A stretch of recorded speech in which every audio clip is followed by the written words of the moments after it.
North Carolina. I was 40 years old. Going to see my daddy, meet him in person for the first time, have a meal at the Sagebrush restaurant, and talk about a lot of stuff. I got to compare my face with his face. Okay, so this is it. And then I looked in the mirror. In this bathroom, see, in this university building. It's a pretty cool building. And you know what? Check this out.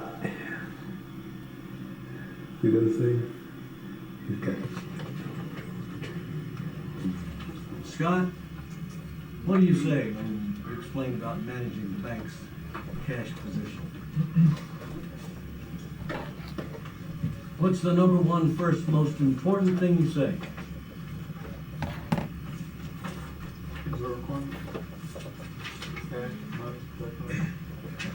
Somebody, what's the most important thing you say about managing the bank's cash position? Minimize it, absolutely. Keep the cash position as low as possible. Why, Hans? Because you don't earn any interest. And every dollar that you're in control of is costing you money. And if you've got dollars costing you money and you're not earning anything on it, that's not a very good deal, okay? What is listed under cash on the bank's balance sheet? Somebody tell me. Cash items in the process of collection. What would the bank like to do about that item? Minimize it. Get rid of it completely. That would be the great thing to do, Jason. Yes, in modern electronic funds transfers are reducing the size of this item, and that's increasing bank profitability. What's another item in the cash position?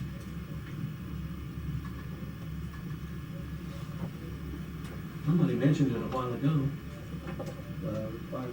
Required reserves. You've got to have enough cash items in your required reserve to cover your reserve requirement.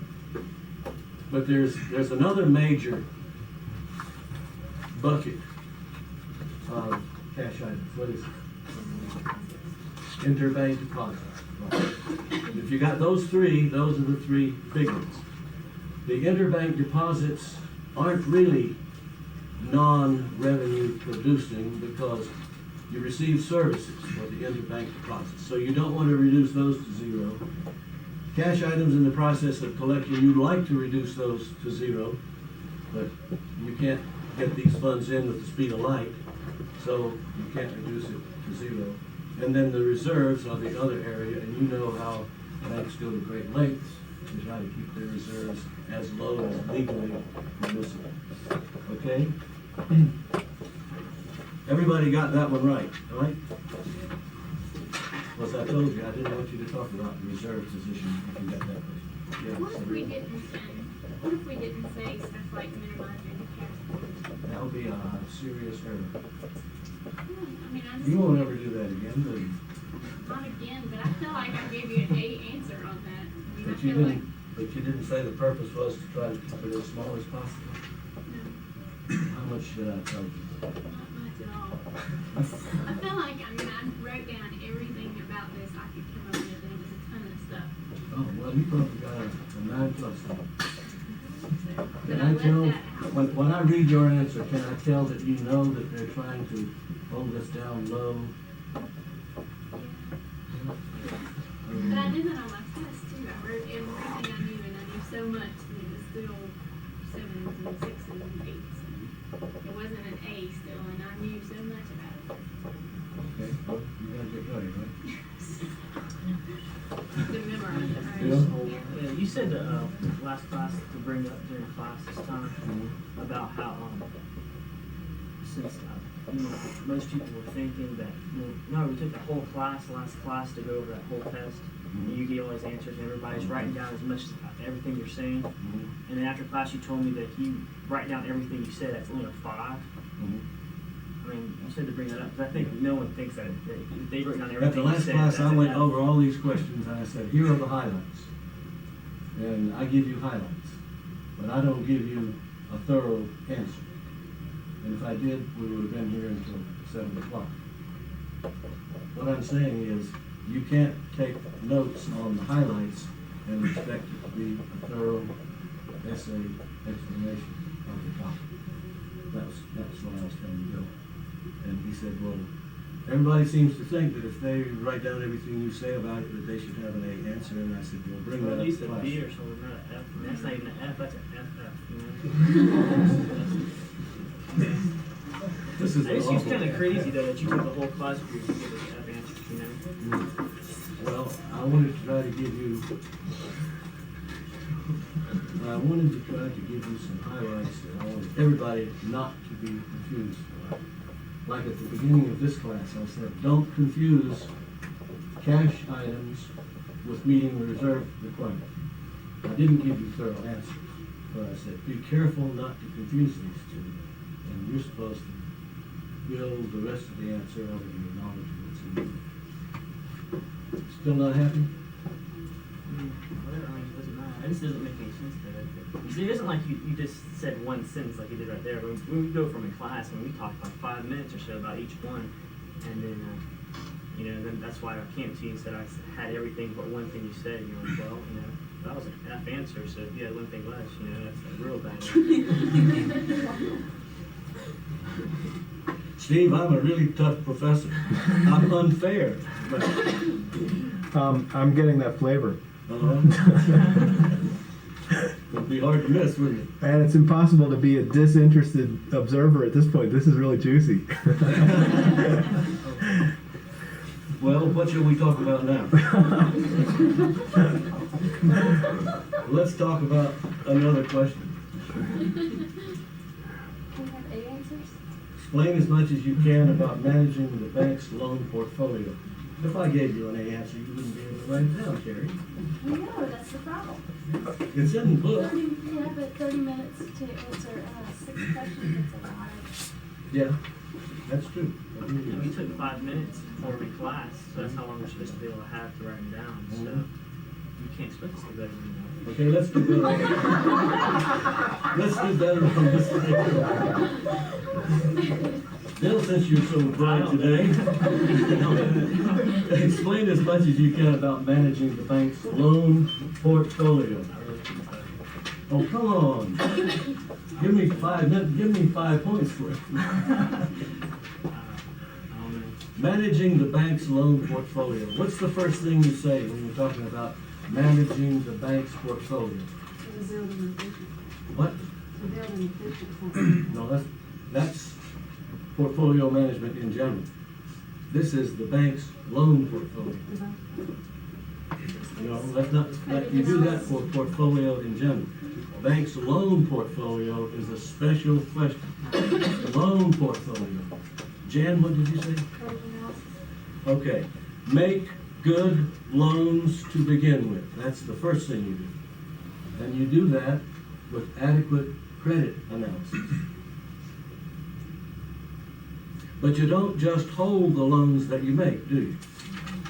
After you have made those good loans through excellent credit analysis, then you look at that loan portfolio and start doing some of the things Shelley was talking about. You look and see if it's properly diversified. And if it is not, what do you do, Shelley?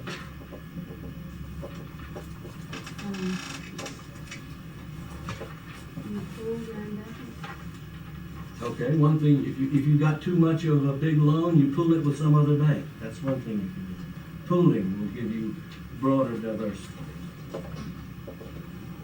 You can buy some loans from somebody else who's making loans in industries that you aren't making loans to, and sell some of your loans to those other banks, so that the other banks have got some of the kind of loans you're heavy in, and you've got some of the loans that the other bank is heavy in.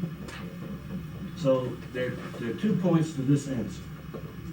In managing the loan portfolio, the first thing you do is make good loans, and that involves good credit analysis. And if you have time, you can talk a little bit about what that credit analysis involves, such as projecting cash flows, analyzing the industry, analyzing the market, analyzing the customers of the business, analyzing the management of the business, analyzing the liquidity of the business's balance sheet. All of these things go into good credit analysis if you've got time to say all those things. But if you don't, just say good credit analysis to make good loans, and then trade loans with others, sell loans, acquire loans, pool loans, in order to build the necessary amount of diversity in your loan portfolio, so you aren't heavily exposed to one geographic area or one industry or any other one thing. Okay? Now, if anybody had included all of that on this, they would get a 9 plus. Okay? Is that the way you want to build? Yeah, that's nice. You didn't write it all down, though. It's in the book. Okay. Your face. Okay, next question. Explain as much and so forth about managing the bank's money position and meeting the reserve requirement. Who wants to take the first shot at that? I'll let somebody volunteer. Somebody who wants to do something impressive. Ellison did something impressive in class one day where she hadn't written a very good answer, and I gave her credit for her answer in class. Sabrina, you want to do that? And that was my Oh, okay. That doesn't count. Who wants to talk a little bit about this? Managing the bank's money position and meeting the reserve requirement is concerned with what?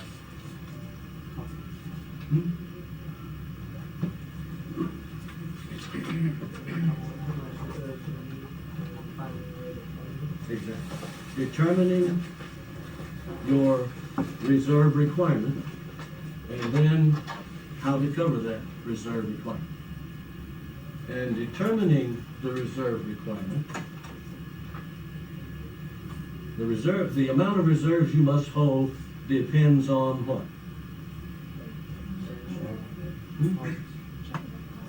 How much checkable deposits you've got. Very good. And the amount of checkable deposits you have right this minute is going to be different in 3 minutes. In 3 more minutes, it'll be different again.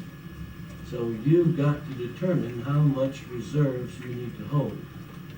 And then you've got to determine how much reserves you have been holding and see whether or not you've been holding too much or too little or just right.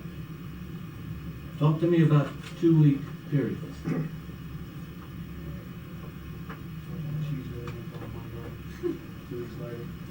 Which one starts on Tuesday and ends on Monday? The reserve computation period, and that's the period during which you're answering the question, how much reserves must I hold? The reserve computation period begins on a Tuesday and ends 2 weeks later on a Monday. Okay? Everybody got that? That's important. Yeah. Is it in a revolving cycle so that if one computation cycle started on the 1st and ended on the 14th, then a whole other cycle would start around the 8th? No, No? no. I always Just wondered why blocks of not. 2 weeks. I always wondered why not, but they're all on the same 2-week schedule. So then the holding period ends on that Wednesday, like the 16th, and then a whole new period would start on the very next Tuesday? The holding period begins on a Thursday and ends on a Wednesday 2 weeks later. So on Monday, at the end of business, you know exactly how much reserves you were supposed to have held over this 2-week period, and you've got two more days left in that period to do something about it. And Wednesday is the final day. So you have Tuesday and Wednesday to make up for your deficiency. Right. Right. Yeah. So that Tuesday, 2 weeks later, during the, like, when the holding period started, that's when a new, computation period starts over. Yes. Oh, okay. No, wait a minute. I'm not sure what you said. A You new, go from, Tuesday to Monday, right? right. And then you got Tuesday and Wednesday, holding period. Does that Tuesday start a new computation period? And it happens during? Yeah, Oh, yes, okay. yes. You're working on a new computation period while you're finishing up the last 2 days of the holding period. Oh, So for that whole computation period, you try to be really close, right? Yeah. And then on Tuesday and Wednesday, you're gonna fix it, and then what happens on Thursday? On Thursday, you start a new holding period for the next two days. So you go back to being real close.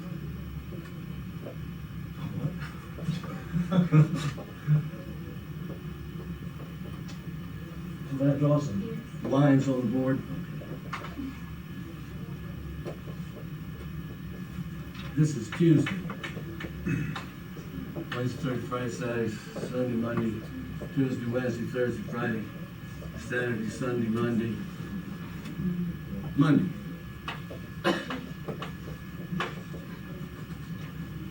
This is 2 weeks.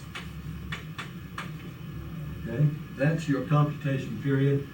You measure the size of your checkable deposits every day, every hour, at the close of the business day or whenever, for this period of time. And when you get to here, you know exactly how much reserves you need to hold. Then here comes Wednesday. No, here comes Thursday. Thursday begins your hold period. And this goes on until when? When does it stop? Wednesday. Wednesday. So we've got this as our computation period, ends there. And this as our holding period, ends there. And this is the adjustment time. And as soon as this Monday is over, you start a new computation period. And as soon as the holding period is over, you start a new holding period.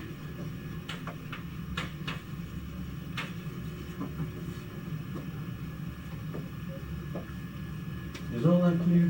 What is the holding period? That is a 2-week period during which you have to hold required reserves as required by the size of your checkable deposits.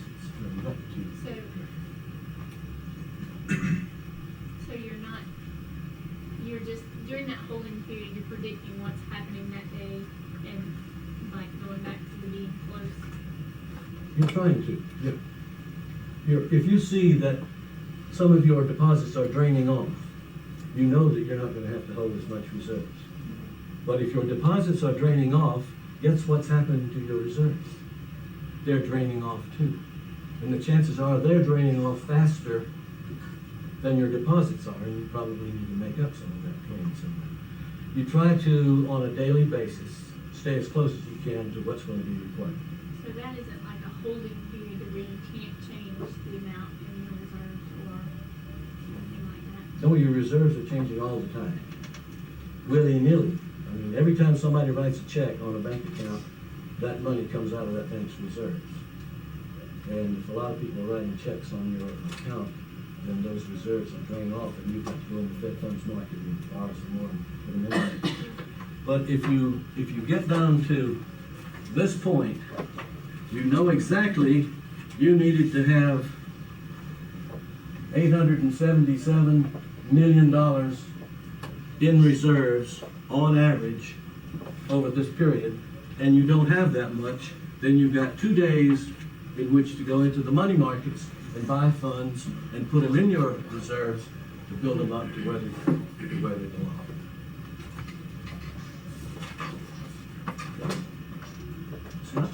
So like, reserve computation periods, what you're supposed to have, and the holding periods, what you actually did have. Is that it? That's about as close as you can come. Okay. The computation period tells you how much reserves you are supposed to have. And the holding period is the period during which you actually have to come through with these reserves, have these reserves.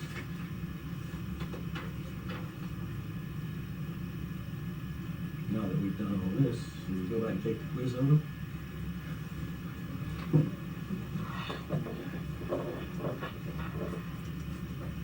All clear?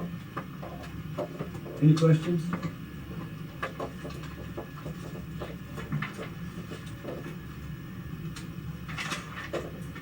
And the other question was, explain as much as you can about managing the bank's investment portfolio.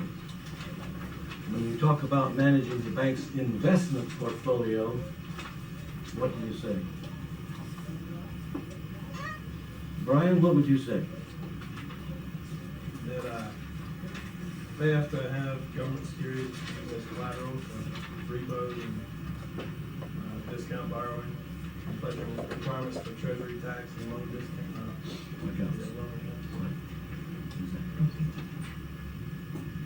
And you need to decide on the term to maturity, depending on how much liquidity you want. Remember Ken Black from First Citizens Bank talking about they never go into T-bills that are longer than 2 years because they want a high degree of liquidity.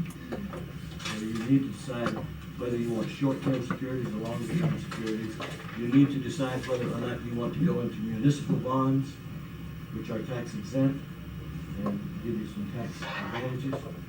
But the tax laws are not as advantageous on muni bonds now as they were in the early 80s and before. T&L accounts. Every bank holds a treasury deposit that's called a T&L account. Suppose I write a check on my bank account to the IRS, $1,000 income tax, okay?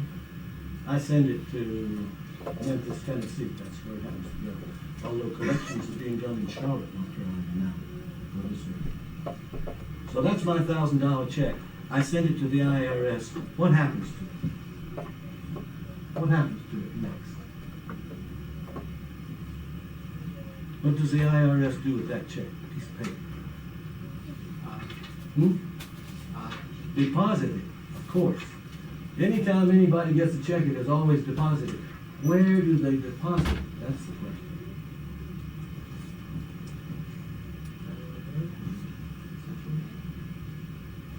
Federal Reserve Bank of Richmond, right? Or Charlotte branch, right? It's April the 15th, okay? $1,000 checks from all over the country are pouring into the IRS. All of those checks deposited in the Federal Reserve banks, and when they're collected, what happens to the reserves of banks throughout the system? Think about that. My check is going to come right out of my bank's reserves, and your check's coming right out of your bank's reserves. What would happen to bank reserves if they did that? What would happen to the Fed funds rate when all these federal funds get sucked out of these bank accounts and dumped into the Federal Reserve? What would happen to the Fed funds rate? It would go sky high. They don't do that. When I send my $1,000 check drawn on the State Employees Credit Union, it goes to the IRS. The IRS deposits it. Guess where they deposit it?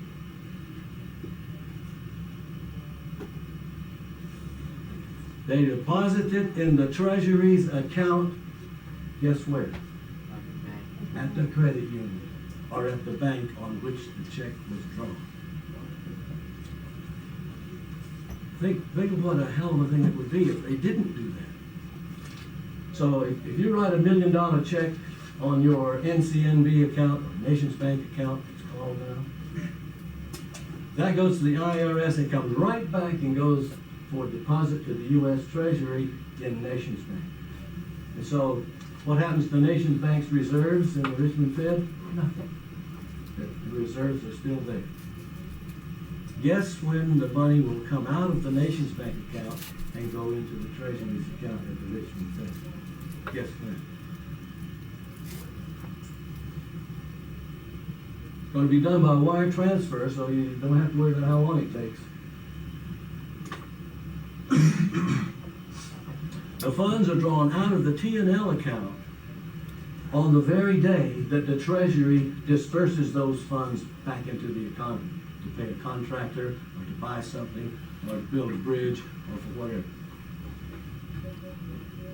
And think about if it wasn't done this way, what a disruptive force this would be in the economy. So that's why every bank has a T&L account. The money does not leave the bank, it just leaves my account and goes into the Treasury's account and stays right there until the day the Treasury plans to disperse those funds back into the economy. At that point, they are instantaneously wire transferred out of the T&L account and into the Treasury's account at the Fed, and those Treasury checks go out that same day, or more likely, if it's a big contractor, immediately funds are transferred by wire from the Fed to the contractor. As a matter of fact, the U.S. government will not contract with anybody now, except minor contracts, that doesn't set it up so that they can be paid electronically through February. Well, that took us a long way from managing the bank's investments portfolio, but you understand now why every bank has got to have government securities, because whenever you have a Treasury account, you've got to have enough government securities to pledge against the full value in that account at all times. Okay.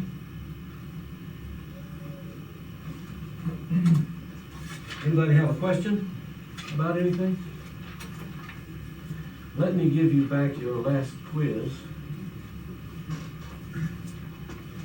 This was the one where you had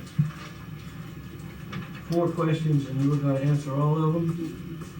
And I was real good to you and told you you didn't have to answer 2 of them, because I didn't think I was going to have time to read them all anyway. That's a good place to work. You won't fall from there.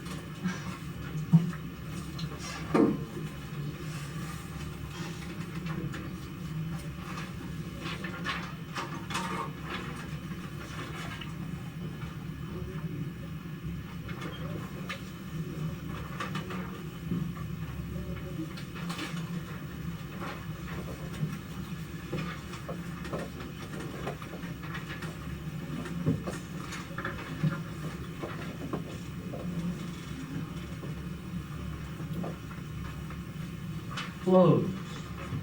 A balance sheet deals with stocks, sitting still things, things in existence. The profit and loss statement, or the income statement, deals with flows, income and expenses. Try hard not to get confused between these two things. If I say, what are the primary assets of a bank? You don't say the income it earns on its investments. You say its investments and its loans. You remember in here one day, I believe I said, it's very easy to build a bank balance sheet because there are only 2 kinds of assets and only 2 kinds of liabilities. The assets are loans and securities, and the liabilities are deposits and borrowed funds.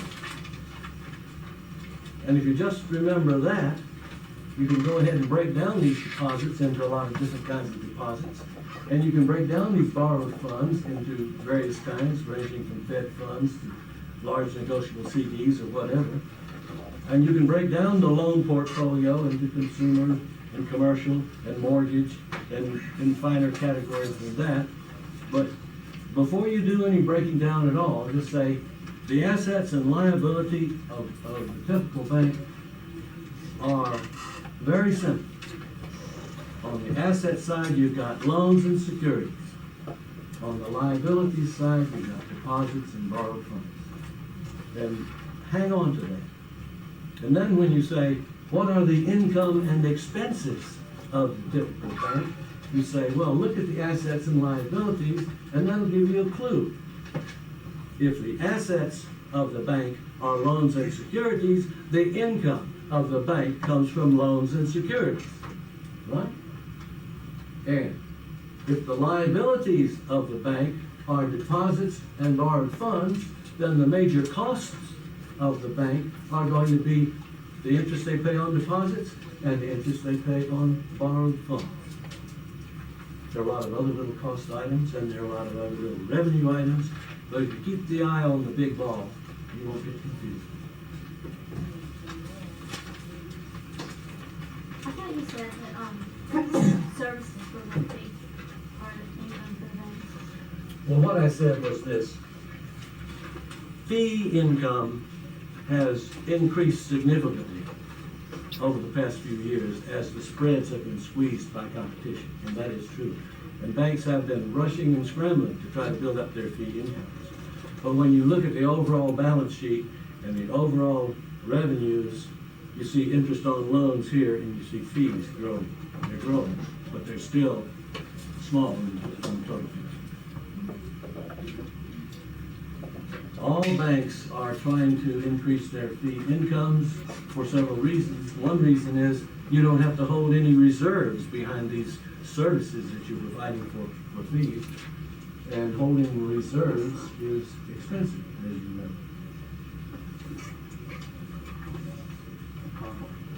Yes. It's kind of way off the mark, but that quiz we took October 6th before the midterm. You don't expect me to remember it. Well, I was just, Oh, go ahead. That's it. I don't think any of us got it back. I don't know. What are you talking about? You didn't get your quiz back? Chapter 8, I think it's 2009, and 4, and questions What you're saying is you had a quiz and you never got it back. and Do you have a grade for it?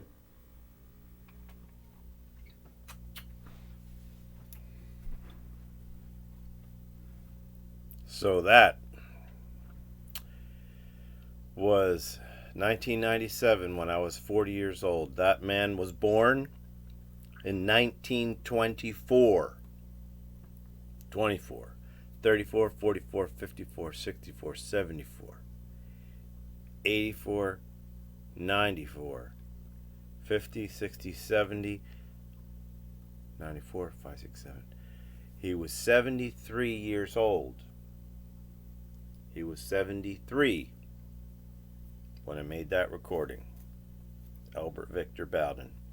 Thanks for watching. This is part of the Happy Bowden archives that I'm putting together that I gathered up for a little period of time.